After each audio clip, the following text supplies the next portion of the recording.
Hey, welcome back everybody. I got another great guitar to review today and I'm really excited.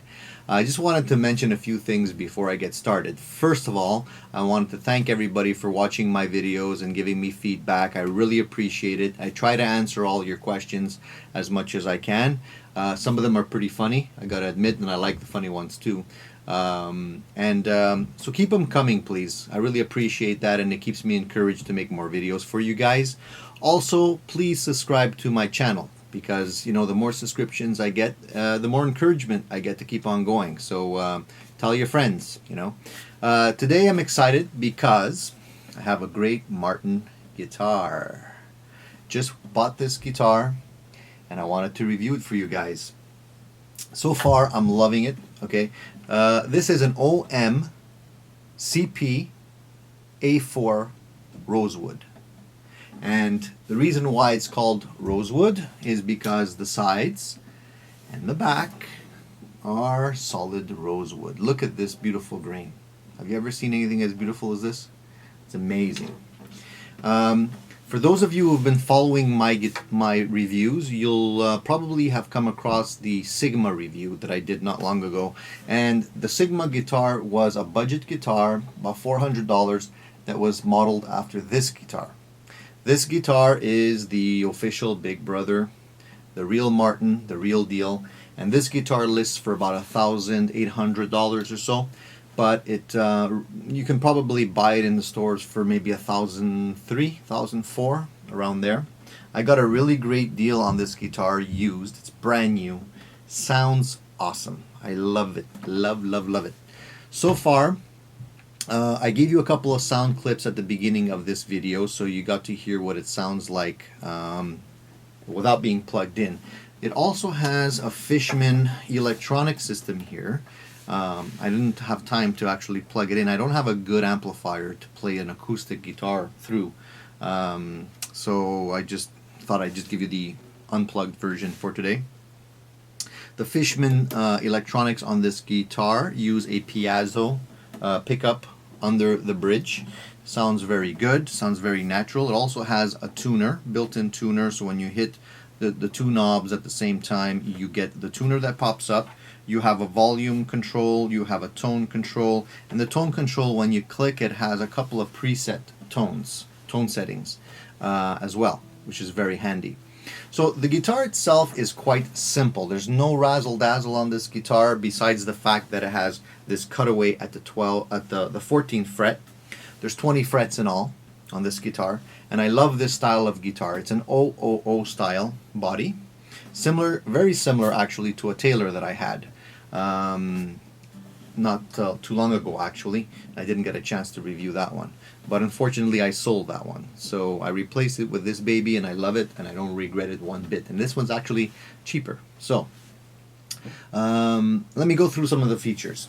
The top is solid Sitka spruce, and the grain is quite nice on it. It's maybe not as tight as the one that I saw on my Taylor, but it still sounds fabulous, and I'm not really worried about that at all.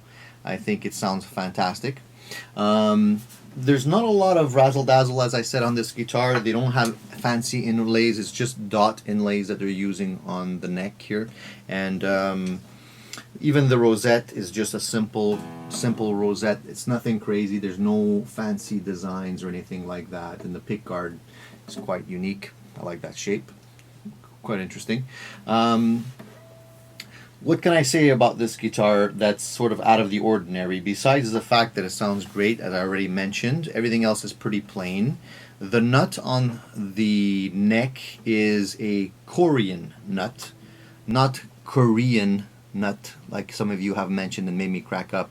Nobody wants Korean nuts on their guitar. This is Korean. It's cut extremely nicely. It's the height of the strings are really nice. There was no adjustment that I needed to do on this guitar at all. So the height of the strings for me is perfect. The front of the neck looks like it's ebony, but it's not. It's actually it's another material that they're using these days to replace the ebony that was being used in a lot of these older guitars. I don't remember the actual term for this. I think they call it rich light. It's sort of like a composite material that emulates the same properties as the ebony does. And I have to say it works. It really sounds really nice. You have a really nice top end to the sound on this guitar. And the bass really rings out. Even though it's not a full-sized dreadnought body, you still get a lot of nice bass.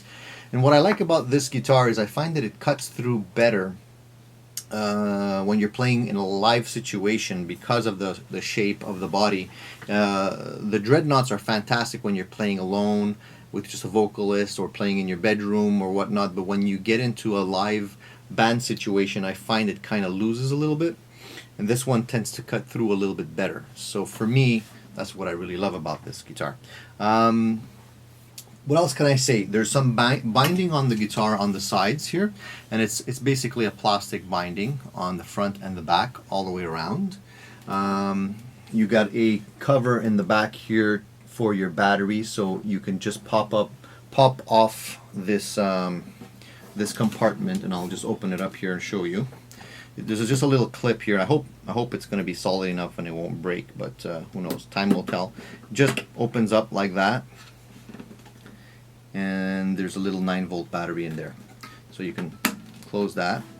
Besides that, there's the standard strap button here, and they have a little heel plate out of the same material that's being used for the trim here. The back of the neck, the entire guitar is satin finish. It's not a gloss finish, as you can see, so that's nice. The neck also is a satin finish, and doesn't get sticky when you're playing it, you know. It plays quite nicely. The machine heads are Martin stamped machine heads that are closed. Nothing crazy to report there. They're chrome. And what else can I say about this guitar? I mean, it comes with a standard Martin case, very solid. You know, at this price range, you expect to get a case with it. The bridge, maybe I'll talk about the bridge a little bit here. The bridge is made out of the same material as the fretboard, the same kind of material there, and it's quite like there's no grain to it or anything like that because it's a composite material. But if you'd look at it, you'd probably think it was, you know, ebony. So overall, I really love this guitar. Like I said, the sound's really great. I basically replaced my Taylor guitar with this one. And although I love Taylor guitars, I love especially the style of the Taylor guitars, the neck to me feels better on this one. The neck is a little bit, how can I say, maybe just a touch less bulky. The scale length is still 25.4. But the width at the nut is 1 3/4 of an inch, and at the 12th fret it's 2 1/8 of an inch. But it's, to me, it's easier to play. I don't know if it's the action, if it's the height. I felt like the Taylor guitar, the strings were a little bit higher than I would like them to be, and maybe the neck was a little bit, just a touch bulkier. And this one to me is really, really easy to play. So I replaced the Taylor with this one, and I don't regret it one bit. I think that this one sounds super and plays super, and you guys have to try it. If you have to, you know, go to a guitar center and just pick it up, strum it a little bit, and see what you think. To me, it really is the sound that I'm looking for. So if you compare this to the Sigma guitar that I had reviewed a while back, there is a difference. Obviously, you're paying the Sigma $400, and this one, you know, you're paying it over $1,004. So you're going to be able to see a lot of difference in the tonal characteristics of this guitar. It sounds fuller. You have the fuller spectrum of sound with it. But as I said earlier in my other review, the Sigma is great for a beginner. It's a really, really good guitar. And then eventually you can move up to something like this. It has the same thin frets as the Sigma does. They're not medium or jumbo. I think these are thin frets, and but they play very, very nice. So, you know, that's my review for this guitar for today. If you have any other questions, please feel free to email me. I'll be happy to hear them and respond to them if I can. Again, subscribe and stay tuned for some more great videos. I'll have some more of them coming very, very shortly. Thank you.